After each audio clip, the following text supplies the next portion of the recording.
friendly was cut fair. Kasi po ay parang bumok. Walang ilaw po, parang nakikita po siya.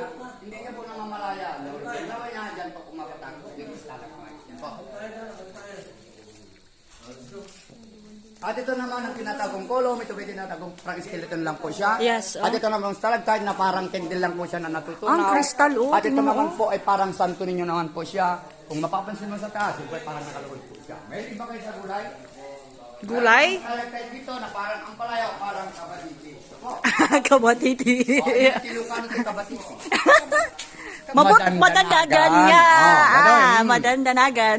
Yan ay parang palaya. Kung palaging ulan siya po ay lalaki na lalaki. Kaya- Kapag lalaki na naman siya, yan po ay tatawagin kong parang kambal ng palaya dahil siya po ay bumubuo na naman. Yan ay pinicture ko muna bago ako nag-imagination para marami kong sinasabi sa inyo. Ako naman pala si Lawin pa ako nagsabi ng katatanahan, hindi ka sumali. I am Lawin. Imagination mo limit ko yan.